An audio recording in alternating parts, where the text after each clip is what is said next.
नमस्कार।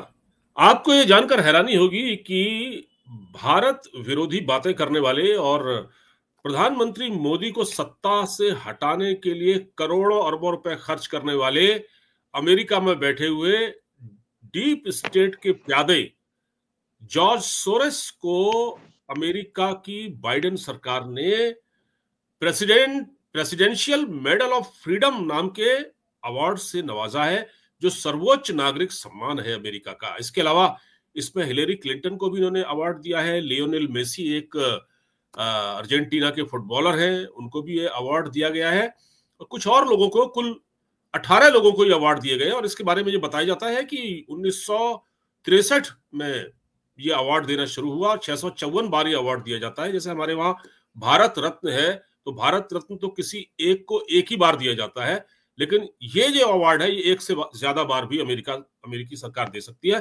और अमेरिकी सरकार कुछ ऐसे एलिमेंट्स को कुछ और अवार्ड्स भी देती है। आज अब उन पर बात करेंगे, वो कौन कौन से अवार्ड है, इसी को जोड़ते हुए। और मेरे साथ मौजूद है एक्स रॉ ऑफिसर एनके सूद साहब। सर, स्वागत है आपका। नमस्कार पांडे जी, बहुत शुक्रिया आपका।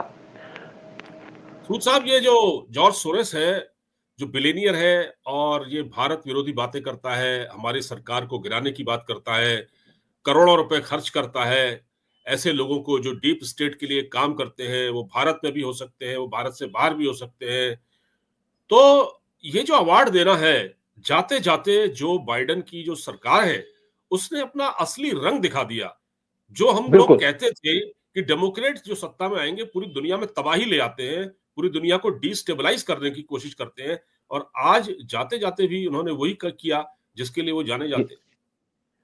देखिए, जॉर्ज सोरोस और हिलेरी क्लिंटन, इनको रिवार्ड देने से एक बात क्लियर हो जाती है, ये अपने आप को एक्सपोज कर दिया इन्होंने। जैसे हम बात कर रहे थे कि डीप स्टेट का कौन पार्ट है, डीप स्टेट के अंदर जॉर्ज सोरोस आते हैं, उनको फंड देते हैं। हिलेरी क्लिंटन है, वो भी उसका बहुत मेजर पार्ट है। बराक ओबामा है।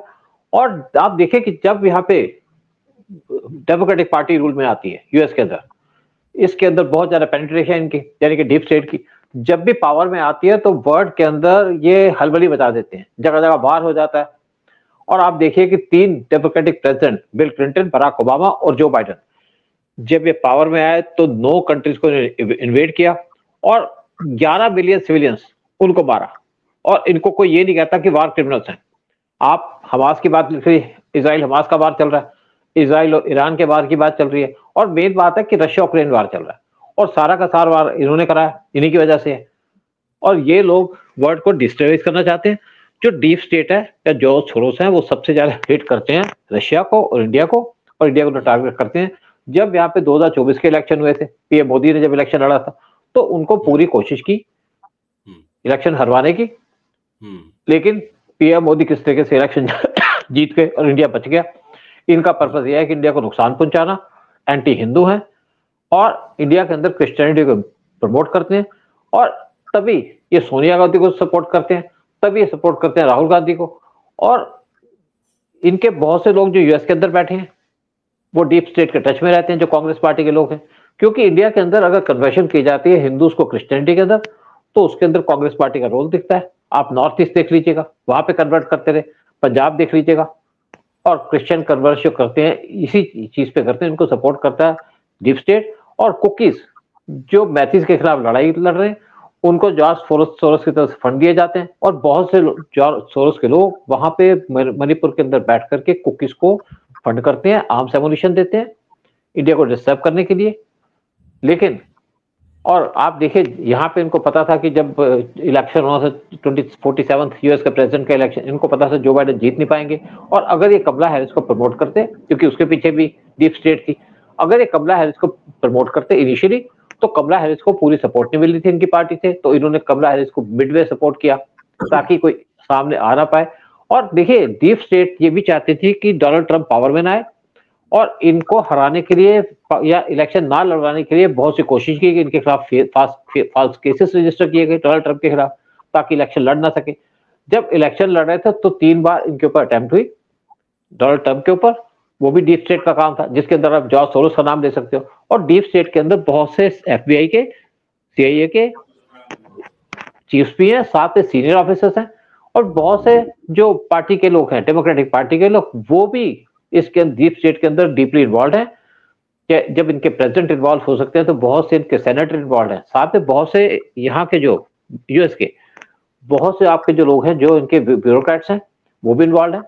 और ये कहा जाता है कि जैसे डीप स्टेट, ये स्टेट विद इन स्टेट, यानी कि यूएस की गवर्नमेंट चल रही है और साथ में डीप स्टेट काम कर रही है। तो ये बहुत डेंजरस है, किसी भी कंट्री को गिरा सकते हैं। अगर बांग्लादेश के अंदर शेख हसीना की गवर्नमेंट गिराई गई तो डीप स्टेट का काम था। और जो आप मोहम्मद यूनिस है, इनको रिवार्ड किसने दिया? डीप स्टेट ने। इसी तरीके से जो इंडिया के अंदर बहुत से लोगों को रिवार्ड दिया जाता है, आप देखिए रवीश कुमार को जो रिवार्ड दिया गया वो भी डीप स्टेट का काम था। केजरीवाल को दिया गया वो भी डीप स्टेट का काम था। देखिए बेसिकली क्या है कि कुछ ऑर्गेनाइजेशंस हैं जो रिवार्ड देती हैं, फंड्स देती हैं, वो है Ford foundation, Rockefeller foundation, Magsaysay award, और इनके थ्रू डीप स्टेट लोगों को टारगेट करती है। केजरीवाल को मैग्सेसे अवार्ड दिया गया था, रवीश कुमार को मैग्सेसे अवार्ड दिया गया था, और केजरीवाल को फोर्ड फाउंडेशन की तरफ से पैसा भी दिया गया था, फंड दिए गए थे इनको प्रमोट करने के लिए, क्योंकि केजरीवाल सेंटर में बैठे और सेंटर में बैठ करके ये पीएम मोदी को टारगेट कर रहे हैं। यही वो चाहते थे कि पीएम मोदी, जो लोग इंडिया के लिए काम करते हैं उनको टारगेट किया जाए। जो लोग डीप स्टेट के लोग हैं ये किसी इश्यू पे इलेक्शन नहीं लड़ते, ये नॉन इश्यूज पे इलेक्शन लड़ते हैं। आप राहुल गांधी की स्पीच सुन लीजिएगा, आलू से टमाटर निकलेगा, टमाटर से आलू निकलेगा, सोना उससे निकलेगा। केजरीवाल की बात देख लीजिएगा, प्रॉमिसेस कुछ, कहना कुछ, करना कुछ। तो ये लोग इश्यू बेस्ड इलेक्शन नहीं लड़ते। इसीलिए कमला हैरिस जो इलेक्शन लड़ रही थी यूएस के अंदर वो इश्यू बेस्ड नहीं था, और डोनाल्ड ट्रंप जो इलेक्शन लड़ रहे थे वो इश्यू बेस्ड था, पॉलिसीज बता रहे थे, अपनी प्रोग्राम बता रहे थे। मोदी जब इलेक्शन लड़ते हैं या इलेक्शन के बाद बात करते हैं तो अपने इलेक्शन वो पॉलिसीज बताते हैं, प्रोग्राम्स बताते हैं, क्या अचीवमेंट्स है। एक बार मैं पीएम मोदी की स्पीच सुन रहा था, किसी एक आपके चैनल का एक प्रोग्राम था, उनका एनुअल फंक्शन होता, उसमें बैठा हुआ था। तो पीएम मोदी कश्मीर से आए थे, कश्मीर से आने के बाद पीएम मोदी डायरेक्टली वहां पे आ गए और पीएम मोदी आधा घंटा बोलते रहे, अपने वो बताते रहे कि हमने यहाँ पे कितने बिलियन, कितने करोड़ों रुपए खर्च किए, कितने अरबों रुपए खर्च किए, और 73 के करीब उनके प्रोग्राम थे जो उन्होंने अनाउंस किए, क्योंकि उसके बाद उनको जाना था नॉर्थ ईस्ट के अंदर। तो सारे के सारे बगैर हिचकिचाए बोलते रहे, यानी कि उनको सारी चीज याद थी। तो ये काम करते हैं पीएम मोदी या डोनाल्ड ट्रंप। लेकिन दूसरी तरफ जो आपके डीप स्टेट के मेंबर हैं वो कंफ्यूजन क्रिएट करते हैं। जमुना साफ करा देंगे, किसने पूछा आपने कब, अब आपने साफ नहीं करे, कहते तो क्या हुआ, फिर करा देंगे। हाँ। तो ये केजरीवाल जैसे लोग मतलब बातों को टालते हैं, उनको पता लोग चीजों पे ध्यान तो देते नहीं है, भूल जाते हैं, भूल बहुत है। और जब इलेक्शन आता है तो केजरीवाल क्या कर रहे हैं, पैसा ले लो, तुम 2100 ले लो, तुम 3500 ले लो, देना है नहीं। तो ये लोग जो है ना, ये जो इनको जो रोमन मैग्सेसे अवार्ड मिला 2006 में, तब ये आरटीआई कार्यकर्ता थे, आरटीआई एक्टिविस्ट। तो एक आरटीआई के लिए काम करने वाले इंसान को बुलाकर रोमन मैग्सेसे अवार्ड देना और उसको फेमस कर देना, फिर वो शख्स भारत में दिल्ली में चुनाव लड़ता है, बड़ा आंदोलन खड़ा करता है पहले, उससे बाद चुनाव लड़ता है, अन्ना हजारे को धोखा देता है, फिर कुर्सी पर बैठ जाता है और आज वो दिल्ली का मुख्यमंत्री था। अब तो खैर आतिशी मरलीना है। तो ये एंटी इंडिया फोर्सेस जितने भी हैं सबको ये लोग पुरस्कार देते हैं। अच्छा, मैं आपको एक और बात बता दूं, यहाँ पे जो इनका कैंपेन चलता है, कैंपेन के अंदर इशू की बात नहीं करते, पैसे दे देंगे, वोट दे देंगे, वोटों को लुभा लेते हैं, वोटर्स को। और देखिए यहाँ पे दिल्ली के अंदर एक खान मार्केट गैंग था या लुटियन गैंग था, जिसके अंदर करण थापर है, जिसके अंदर राजजीत सरदेसाई है, प्रणय रॉय है, रवीश कुमार है, बरखा दत्ता है, राहुल कंवल है, राणा अयूब है, अजीत अंजुम है, सुहासिनी हैदर है, सुब्रमण्यम स्वामी की डॉटर, ये भी उसका पार्ट है। यानी कि जो यहाँ पे खान मार्केट गैंग या आपका लुटियन गैंग है उसके मेंबर है। तो ये जो आपके जो डीप स्टेट है ये बहुत से सोशल वर्कर्स को एंगेज करती है, जैसे मेधा पाटकर, बाबा आमटे और फिल्म स्टार आमिर खान। और इनको जो हमारे प्रोग्रेस के काम होते हैं, जैसे सरदार सरोवर डैम बनाने की बात थी तो इनको वहां पे धरने में बिठा दिया गया ताकि हमारा डैम पूरा ना हो सके, लेट हो जाए, और लेट होगा तो हमारी इकोनॉमी स्लो डाउन हो जाएगी। तो ये लोग इन लोगों को टारगेट करते हैं, इनके थ्रू काम करते हैं। आमिर खान का क्या मतलब है सरदार सरोवर डैम के ऊपर? और आप देखिए ना कि मेधा पाटकर का आपने नाम सुना होगा, कैसे उसने जो सरदार सरोवर डैम है उसको डिले कराया, और बाबा आमटे वो भी ये काम करते हैं। लेकिन दूसरी बात है कि केजरीवाल जब यहाँ पे बैठे, दिल्ली के अंदर इलेक्शन लड़ने बैठे, तो जितने डीप स्टेट के मेंबर्स थे, जितने भी आपकी एनजीओ थी, उन्होंने उनको सपोर्ट किया, चाहे मेधा पाटकर हो चाहे बाकी लोग हो। तो इसके साथ बहुत से ऐसे लोग जुड़े जिनके कनेक्शन थे पाकिस्तान के साथ, वो भी इनके साथ जुड़े। और आप देखिए जितनी भी डेमोन्स्ट्रेशन हुई जेएनयू के अंदर, जामिया मिलिया के अंदर, वो भी इनका हाथ है, उसके अंदर भी इनका हाथ हो जाता है क्योंकि फंड कराते हैं। कुछ कॉलेजेस है दिल्ली यूनिवर्सिटी के अंदर जहां पे डीप स्टेट इन्वॉल्व है, उस पर भी कुछ करते काम करते हैं। किसान आंदोलन का जो पूरी फंडिंग की जाती है डीप स्टेट के द्वारा की जाती है, तभी तो किसान बैठते हैं ना वहां पे। कैसे वहां पे बड़ी बड़ी मशीनें पहुंच जाती हैं, कैसे वहां पे बड़े बड़े लोग पहुंच जाते हैं। और आप देखिए ना, जो आपका एंटी-सीए प्रोटेस्ट है, वो भी डीप स्टेट का काम है। और डीप स्टेट इवन फंड करती है नेक्सलाइट मूवमेंट को, क्योंकि इसको सपोर्ट करती है मणिपुर के अंदर। डीप स्टेट के कनेक्शन है सीए के साथ भी, और बहुत से रेडिकल मुस्लिम ऑर्गेनाइजेशन और रेडिकल मुस्लिम्स वो डीप स्टेट के पार्ट है, जिनको डीप स्टेट पालती है।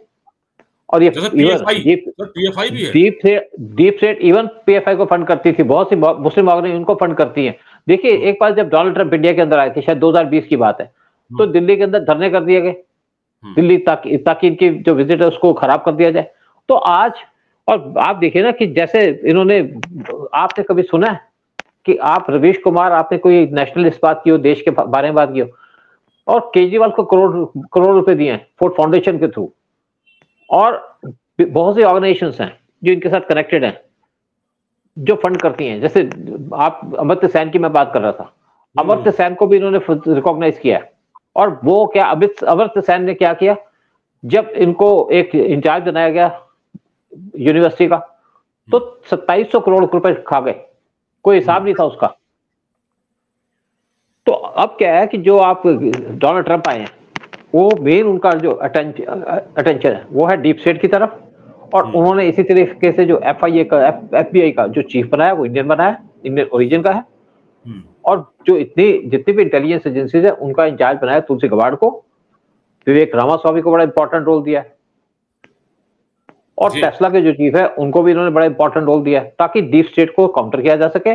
और जो लोग हैं जॉर्ज सोरोस जैसे, इनको टारगेट किया जा सके, क्योंकि डोनाल्ड ट्रंप बदला तो लेंगे, उनको बहुत से केसों में इन्वॉल्व करने की बात भी की गई थी। लेकिन अब जिस तरीके से डोनाल्ड ट्रंप आए हैं, जैसे उन्होंने कहा कि जो आप देखिए न्यूयॉर्क सिटी के अंदर जितने भी इलीगल लोग थे, इलीगल लोगों को कौन लेके आता था? Deep state. और इनको पूरी सपोर्ट मिलती थी कनाडियन प्रेसिडेंट जस्टिन ट्रूडो से, प्राइम मिनिस्टर जस्टिन ट्रूडो से, क्योंकि वहां पे कोई भी आदमी कहते हैं आप लैंड करिए हमारी कंट्री के अंदर और आ जाइए, हम आपको अपनी सिटीजनशिप दे देंगे। और बहुत से क्रिमिनल भाग भाग के उनकी कंट्री के अंदर आ गए, उनको सिटीजनशिप मिल गई, और उसके बाद चाहे खालिस्तान ही हो, उनको सपोर्ट करते हैं इंडिया को टारगेट करने के लिए। इसी तरीके से यूएस के अंदर बहुत से इलीगल लोग बैठे हैं जिनको खाना सर्व किया जाता था डीप स्टेट के द्वारा। अब डोनाल्ड ट्रंप ने पहला काम किया, जितने भी लोग इलीगल थे यूएस के अंदर, उनका खाना पीना बंद कर दिया, और साथ में उनको धमकी दे दी कि छोड़ के चले जाओ। तो बहुत से लोग जो डीप स्टेट के जो इलीगल यूएस के अंदर बैठे हैं, वो भाग के जा रहे हैं कनाडा के अंदर। और इसलिए जो डोनाल्ड ट्रंप है, उन्होंने Canadian prime minister Justin Trudeau को टारगेट किया। और अब उनका जो देखिए जो मेन टारगेट है जस्टिन ट्रूडो का, जो मेन टारगेट है डोनाल्ड ट्रंप का, वो है डीप स्टेट। और डीप स्टेट के अंदर बहुत से लोग हैं, चाहे आप लगा लीजिए आपके जैसे बांग्लादेश के इस टाइम पे इंटीरियर प्रेसिडेंट मोहम्मद यूनिस, इनका नंबर अगला आता है, ट्रूडो तो चले गए। तो इंडिया के अंदर भी जितने भी डीप स्टेट के लोग हैं, वो भी इस टाइम पे परेशान है। राहुल गांधी, दिल्ली के अंदर इलेक्शन हो रहा है, लेकिन राहुल गांधी का पता ही नहीं है कहाँ पे है। उन्होंने कैंपेन कर रहा तब भी नहीं पता, क्योंकि राहुल गांधी इस टाइम पे शॉक में, वो शॉक में है। सैम पित्रोदा ने एक स्टेटमेंट दिया है सर, सैम पित्रोदा ने जॉर्ज सोरोस को जो सम्मान दिया गया उस पर कहा है कि बड़ा महान काम कर रहे हैं, ये बहुत अच्छा काम कर रहे हैं। नहीं देखिए, आप देखिए जो सैम पित्रोदा, कई बार उसको कांग्रेस पार्टी से निकाल दिया गया क्योंकि वो आप कंट्रोवर्शियल रिमार्क्स देते हैं। लेकिन तभी लगता है कि क्यों राहुल गांधी सपोर्ट करते हैं, क्योंकि जो कांग्रेस का जो लिंक है जॉर्ज सोरोस के साथ, वो है सैम पित्रोदा के थ्रू। और तभी राहुल गांधी उनको अपनी पार्टी से निकाल देते हैं, फिर दोबारा लगा लेते हैं। ओवरसीज कांग्रेस का प्रेसिडेंट बना के रखा उनको, क्योंकि वो एंटी इंडिया स्टेटमेंट देते हैं, एंटी हिंदू स्टेटमेंट देते हैं।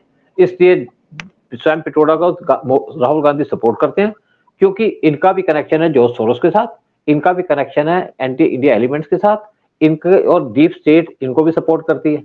तभी देखिए जब पीएम मोदी विजिट पे गए थे यूएस के अंदर, स्टेट विजिट पे गए थे, तो राहुल गांधी वहां पे पहुंच गए। लेकिन उस टाइम पे राहुल गांधी ने उल्टी सीधी बातें करनी शुरू कर दी। जब राहुल गांधी बातें कर रहे थे, तो उस टाइम पे जो गवर्नमेंट थी, उन्होंने हटा दिया राहुल गांधी को, आप चले जाओ। क्योंकि देखिए वहां पे जो डेमोक्रेटिक पार्टी है, वहां पे बहुत से ऐसे लोग हैं जो इंडिया को सपोर्ट करते हैं या रियल लोग हैं, कुछ लोग ऐसे हैं जो डीप स्टेट के मेंबर हैं। तो ये दोनों चीजें पैरेलल चल रही है। और अब डोनाल्ड ट्रंप के आने के बाद जो पहला अटैक होगा, वो होगा डीप स्टेट के ऊपर। और जॉर्ज सोरोस के ऊपर, और एंटी इंडिया एलिमेंट्स उसके अंदर आते हैं, क्योंकि जितने भी एंटी इंडिया एलिमेंट्स हैं वो डीप स्टेट का पार्ट है। और अब जब उन पे एक्शन होगा यूएस के अंदर, तो नेचुरली इंडिया के अंदर भी इम्पैक्ट पड़ेगा। तो जो लोग हैं जिसका कनेक्शन डीप स्टेट से, चाहे राहुल गांधी हो, चाहे सोनिया गांधी हो, चाहे बाकी लोग हो, उनके बुरे दिन आ चुके हैं। और आप देखिए जिस तरीके से निज्जर और पन्नू, वो भी, उनको भी एक्सप्लॉइट कर रहे थे लोग, उनको भी प्रमोट कर रहे थे, क्योंकि इंडिया को नुकसान पहुंचाना था, इंडिया को हार्म करना था। सर मैं ये देखता हूं कि द वायर एक मैगजीन है, एक वेबसाइट है वायर, वही मतलब टुच्ची सी वेबसाइट है, कौन पढ़ता है उसको। तो उसमें कुछ पत्रकार काम करते हैं, उनकी हैसियत ऐसी नहीं है कि वो साल में एक बार अमेरिका की यात्रा करें।